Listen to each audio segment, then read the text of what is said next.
Hi and welcome to आवाज overdrive. मैं हूं दीपाली राणा और इस हफ्ते आवाज ओवरड्राइव में हम आपको दिखाएंगे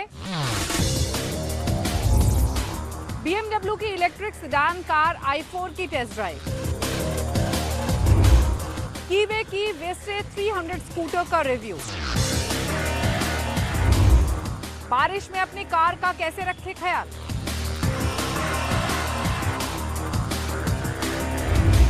और हमारे एक्सपर्ट 227 बताएंगे Hyundai की 15 लाख रुपए के बजट में बेस्ट SUV कौन सी है। प्रमोद जी, आपके बजट के अंदर तो वैसे बहुत सारी गाड़ियां आती हैं, और पर आपने जब कहा कि मिड साइज है तो उसके अंदर तो सिर्फ 3 ही गाड़ियां हैं जो सूटेबल हैं। फुल चार्ज में 590 किलोमीटर का सफर, 340 हॉर्स पावर और लगभग पौने 6 सेकंड्स में 100 किलोमीटर प्रति घंटे की रफ्तार, ये सारी खूबियां हैं BMW की इलेक्ट्रिक सेडान i4 में। तो चलिए मेरे साथ इसकी टेस्ट ड्राइव पर और जानिए इसमें और क्या क्या खास बातें हैं।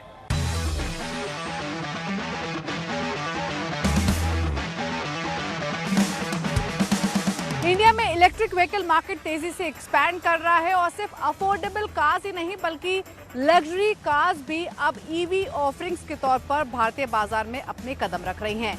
और इसी कड़ी में आज हम आपके लिए लेकर आए हैं BMW i4 eDrive 40। ये BMW की ओर से दूसरी इलेक्ट्रिक ऑफरिंग है, यानी जो फ्लैगशिप EV है BMW की ओर से iX, उसके नीचे इसकी पोजीशनिंग की गई है।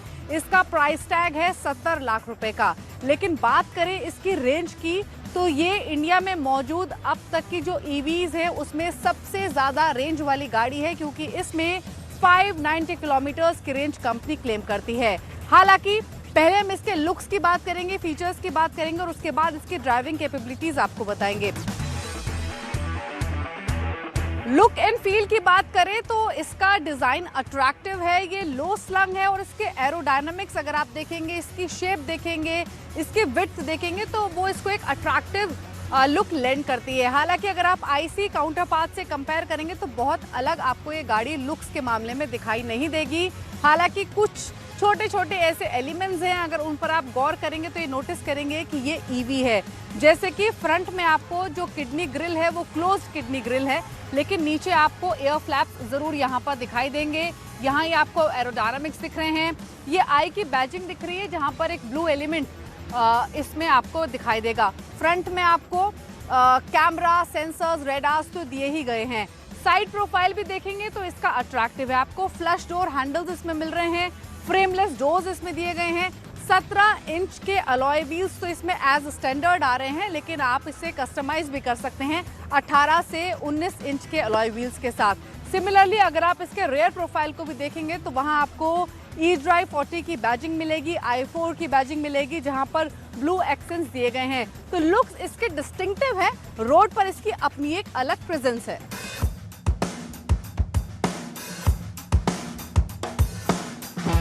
इंटीरियर्स की बात करेंगे तो BMW की जो पहली फ्लैगशिप इलेक्ट्रिक ऑफरिंग है iX, उसके इंटीरियर्स कंप्लीटली डिफरेंट हैं रेगुलर BMW कार्स से। उसमें क्रिस्टल का बहुत इस्तेमाल किया गया है, उसका लुक एंड फील काफी अलग है। लेकिन अगर आप i4 की बात करेंगे तो ये आपको रेगुलर जो 4 सीरीज आती है उसकी तरह ही इंटीरियर ऑफर करती है, उसी तरीके का कंफर्ट, कन्वीनियंस ऑफर करती है, क्योंकि इसके डैशबोर्ड के लेआउट में, डिजाइन में या कार के अंदर के लुक एंड फील में कोई बदलाव नहीं है। आपको 2 स्क्रीन्स मिल रही है, 12.3 इंच का डिजिटल इंस्ट्रूमेंट क्लस्टर है, साथ ही 14.9 इंच का इंफोटेनमेंट स्क्रीन है। दोनों को सीमलेसली मर्ज किया गया है और BMW कार्स की तरह ये टुवर्ड्स ड्राइवर की तरफ इंक्लाइन है। जो इंफोटेनमेंट स्क्रीन है इसमें आपको iDrive 8 यूजर इंटरफेस मिलता है, जो over the air updates, Android auto, Apple car play functionality को सपोर्ट करता है। कुछ और फीचर्स की बात करेंगे तो एक सनरूफ आपको इसमें मिल रही है, रेगुलर 4 सीरीज की तरह ही 3 जोन क्लाइमेट कंट्रोल मिल रहा है, एम्बिएंट लाइटिंग मिल रही है। रेगुलर 4 सीरीज की ही तरह इसकी जो सीट्स हैं वो काफी कंफर्टेबल हैं। आपको एम्पल थाई सपोर्ट और साथ ही शोल्डर सपोर्ट ये लेंड करती हैं। सिमिलरली रेयर सीट्स पर भी आपका एक्सपीरियंस वैसे ही रहेगा, क्योंकि इसमें कोई बदलाव किया नहीं गया है। एक चीज है, इसके स्क्रीन को यूज करना बहुत आसान है, बहुत सीमलेसली ये परफॉर्म करती है, फ्लॉलेस। पार्किंग असिस्ट जैसे फीचर्स भी इसमें दिए गए हैं। इसमें ना ही सिर्फ आपको बीपिंग साउंड मिलती है, रिवर्स कैमरा मिलता है, बल्कि पार्किंग गाइडेंस भी आपको मिलेगी। तो एक रिवर्स पार्किंग असिस्ट एक इंटरेस्टिंग फीचर है इस गाड़ी के अंदर।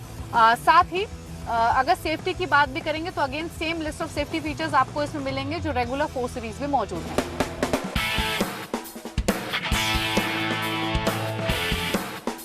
i4 में जैसे आप बैठेंगे, पहली बात तो आपको स्पोर्ट कार वाली फीलिंग आएगी, क्योंकि इसकी जो ड्राइविंग पोजीशन है वो लोअर है, इसकी इनफैक्ट हाइट भी कम ही है। अब बात सबसे पहले इसकी बैटरी कर लेते हैं, तो इसमें आपको 80.9 किलोवाट का बैटरी पैक मिल रहा है, और जो बैटरी पैक है वो फ्लोर में माउंटेड है, और ये पावर देता है रियर एक्सल पर माउंटेड मोटर को, और ये मोटर जो पावर प्रोड्यूस करती है वो है 340 HP की और 430 Nm का टॉर्क ये लैंड करती है। अब सवाल ये है कि ये EV जरूर है, लेकिन ये क्विक भी है, क्योंकि ये 0 to 100 किलोमीटर पर आवर की जो स्पीड है वो 5.7 सेकंड्स में हासिल कर लेती है। ये कंपनी क्लेम फिगर्स है, हमने ट्राई किया, हमें 6.1 सेकंड्स का टाइम लगा ये स्पीड हासिल करने में। आपको जिसमें टॉप स्पीड मिल रही है वो 190 किलोमीटर पर आवर की टॉप स्पीड मिल रही है। अब बात करेंगे इसके ड्राइविंग परफॉर्मेंस की। ड्राइविंग इसकी अच्छी है, और इंटरेस्टिंग ये है कि इसका जो ग्राउंड क्लियरेंस है वो 125 mm का है, लेकिन हमने इसको कुछ ठीक ठाक स्पीड ब्रेकर्स पर भी चला के देखा, और इंटरेस्टिंग ये था कि जितना फिगर्स ये नंबर को सजेस्ट करते हैं ग्राउंड क्लियरेंस के, उतनी दिक्कत हुई नहीं, और इसने कहीं भी अंडर साइड इसकी टच नहीं हुई। हालांकि क्योंकि ये लो स्लंग कार है तो ऑफकोर्स थोड़ी सी प्रिकॉशंस को, थोड़ी सी प्रिवेंशंस आपको करनी पड़ती हैं जब आप गड्ढों पर चला के दिखते हैं, बट ओवरऑल कोई दिक्कत आपको महसूस नहीं होगी। दूसरी बात ये, क्योंकि ये EV है तो ये रिलैक्सिंग भी है, और ओवरऑल जो आपका एक्सपीरियंस रहेगा इसके साथ वो बिल्कुल नॉइजलेस रहेगा, कोई केबिन में साउंड आपको सुनाई नहीं देगी। बाकी EVs की तरह इसमें भी आपको वेरियस मोड्स मिलते हैं, लेकिन इसका कंफर्ट मोड भी काफ़ी फास्ट परफॉर्म करता है। तो डे टू डे ड्राइविंग के लिए और ट्रैफिक कंडीशन को ध्यान में रखते हुए कंफर्ट मोड बेस्ट है, क्योंकि उसमें आपको एनफ पावर मिलती है। अगर आप स्पोर्ट मोड में जाना चाहते हैं तो वहां भी जा सकते हैं, लेकिन उसमें ध्यान रखिएगा कभी भी आप इस गाड़ी को ओन करें और स्पोर्ट मोड में जाएं तो केयरफुली गाड़ी चलाइए, क्योंकि तब जो थ्रॉटल रिस्पॉन्स है वो बहुत अग्रेसिव हो जाता है और ये गाड़ी लिटरली फ्लाई करती है, ऐसी फीलिंग आपको मिलेगी।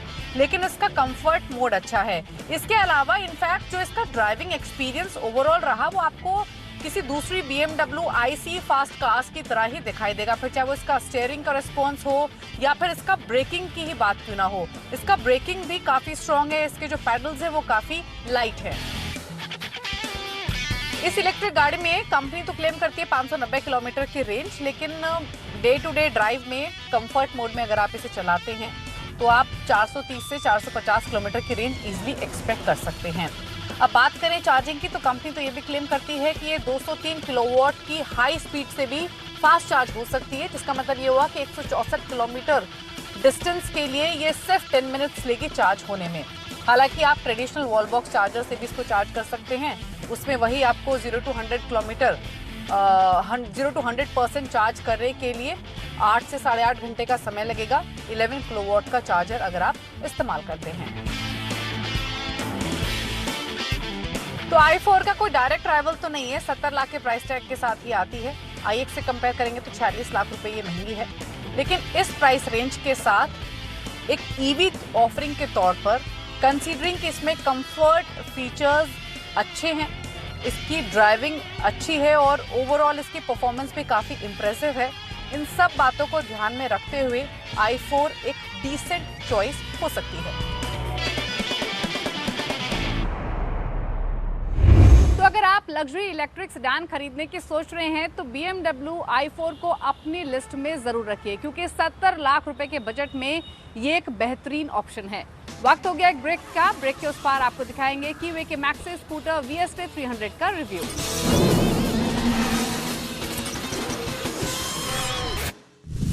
प्रीमियम मैक्सी स्कूटर में एक और एंट्री, जी हाँ, कीवे की VST 300 जो आपके सामने है। कीवे ब्रांड आपके लिए, मेरे लिए, सबके लिए एक नया ब्रांड है भारत में। तो मैं बता दूं, कीवे एक हंगेरियन ब्रांड है, लेकिन जो इसका मालिकाना हक है वो चाइनीज कंपनी QJ के पास है, जो बेनेली, कीवे और भी कई सारे ब्रांड के नाम से टू व्हीलर बेचती है। और इंडिया में कीवे स्कूटर बेनेली के शोरूम से बिक रही है और इसकी एक शोरूम कीमत करीब 3 लाख रुपए है और इसकी जो घर में आते कीमत हो जाती है करीब 3.5 लाख रुपए। तो इस 3.5 लाख के स्कूटर में क्या ऐसी खासियत है कि बर्गमैन SXR 160 और यामाहा की एरोक्स से इतनी महंगी है? तो सबसे पहले जान लेते हैं इसके लुक और स्टाइल के बारे में।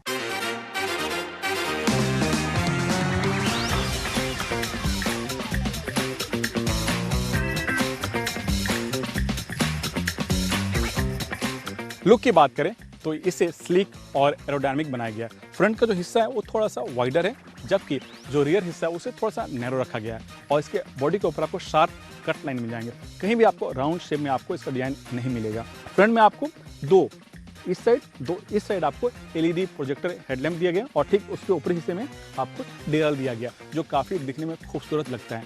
और यहाँ पर एक विंड प्रोटेक्टर दिया गया है जो सिर्फ यहाँ पर जो स्पीडोमीटर दिया गया है उसको ही प्रोटेक्ट करता है। फ्रंट में आप 13 इंच का टायर दिया गया है, जबकि रियर में भी आपको 13 इंच के टायर दिए गए हैं और दोनों में भी आपको डिस्क ब्रेक मिलता है और ड्यूअल चैनल ABS दिया गया है। फ्रंट में आपको टेलीस्कोपिक फोक दिया गया, जबकि रियर में आपको सिंपल सस्पेंशन लगे हुए हैं।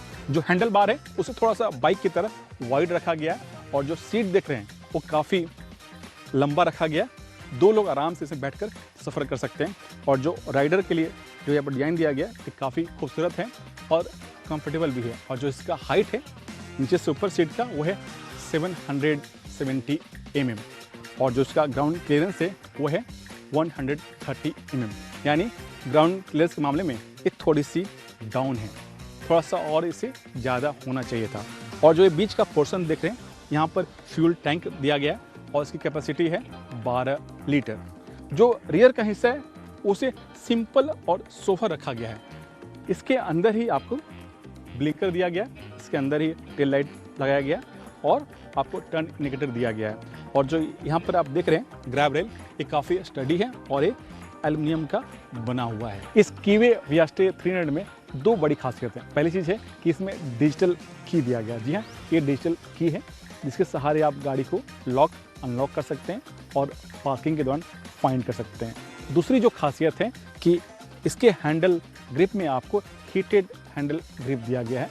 सबसे पहले जान लीजिए ये की कैसे काम करता है। अगर गाड़ी अभी लॉक पोजीशन में है, अनलॉक करना है, ये बटन दबाइए और यहाँ पर बटन दिया है इसको खोलने के लिए। मैंने प्रेस करके इसको अनलॉक कर दिया, हैंडल अनलॉक हो गया।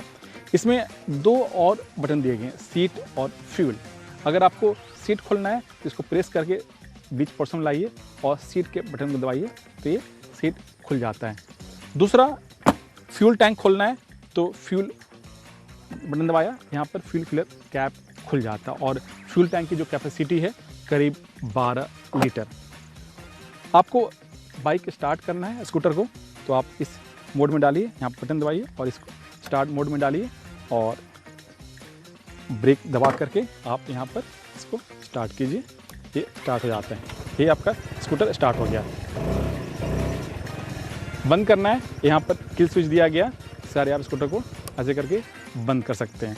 इसमें एक और खासियत है कि जो इसका स्पीडोमीटर है उसमें एनालॉग और डिजिटल दोनों को मिलाकर बनाया गया और इसे बहुत ही सिंपल रखा गया। जी हाँ, आप गौर से देखिए, लेफ्ट और राइट टेकोमीटर है और बीच में एक छोटा सा डिजिटल स्क्रीन दिया गया जिसमें टाइम, फ्यूल, ट्रिप 1 और किलोमीटर और आपका स्पीड का इसमें शो करता है। इसमें एक और खासियत है कि इसके जो हैंडल ग्रिप है वो हीटेड है। आप ठंड के मौसम में इसका इस्तेमाल कर सकते हैं, लेकिन वो फंक्शन स्कूटर स्टार्ट होगा तभी वो काम करेगा। मैं आपको स्कूटर स्टार्ट करता हूँ। ये मैंने स्कूटर स्टार्ट किया और यहाँ पर हीटेड के लिए छोटा सा बटन दिया गया और इसमें 5 मोड मिलते हैं जो आप अपने सहूलियत के लिहाज से सेट कर सकते हैं। जो पहला मोड है, मैंने बटन दबाया यहाँ पर, ये आपका ब्लू लाइट ऑन हो गया, आप गौर से देखिए। दूसरा मोड मैंने बटन दबाया, ग्रीन लाइट हो गया। तीसरा, कलर चेंज हो गया। चौथा, थोड़ा सा पिंक हो गया और 5वां ये आपका रेड हो गया, यानी फुल टेम्परेचर में आपका दोनों साइड, लेफ्ट और राइट साइड, आपका जो ग्रिप है, हैंडल ग्रिप, वो गर्म हो जाएगा। बंद करना है, आप यहाँ से इसको ऐसे करके दबा कर बंद कर सकते हैं। तो ये स्कूटर की खासियत है। लेकिन इसमें एक कमी है कि यहाँ पर जो इंजन किल स्विच है वो ऊपर की जगह नीचे दिया गया और ऊपर में आपको ब्लिंकर का ऑप्शन दिया गया, जबकि जो इंडियन हम राइडर हैं उसके लिहाज से ऊपरी हिस्से में आपको इंजन किल स्विच देना चाहिए था।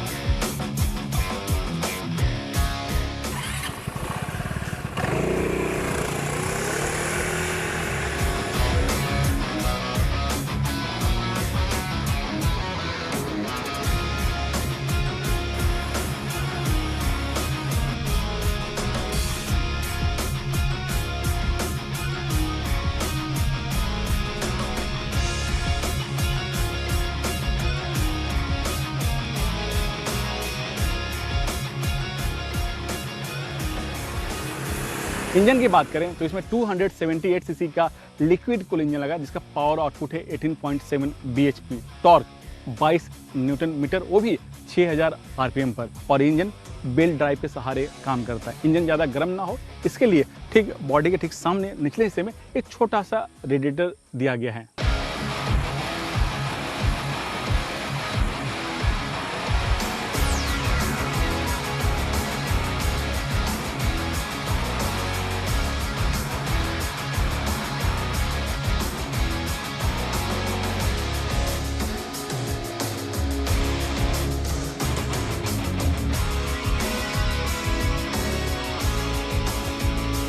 राइड की बात करें तो स्कूटर होते हुए भी बाइक की तरह इसका परफॉर्मेंस है, और दूसरी बात कि इसमें जितना पावर मिलता है, जितना आप थ्रोटल खोलते हैं उतना ये स्कूटर भागती है। ये आराम से 120 की स्पीड छू लेती है, और जो इसकी रोड पर पकड़ है वो काफ़ी शानदार है।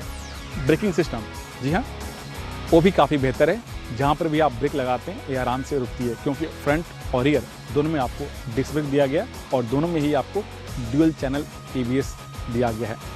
सस्पेंशन पर कंपनी को काम करना पड़ेगा, क्योंकि भारतीय सड़क के लिहाज से जो उसका सस्पेंशन है थोड़ा सा हार्ड है। और एक चीज़ और, जो आप सीट देख रहे हैं, दिखने में तो ज़रूर सुंदर है, लेकिन जो राइडर के लिहाज से जो उसका सीट का कुशन सिस्टम है वो थोड़ा सा सॉफ्ट होना चाहिए।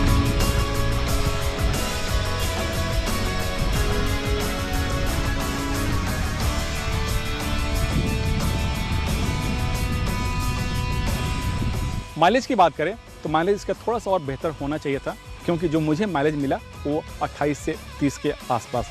खैर, जो इंजन कैपेसिटी है उसके लिहाज से तो ठीक है, लेकिन जो स्कूटर राइडर हैं उनके लिहाज से थोड़ी सी माइलेज और इसे बेहतर होना चाहिए था।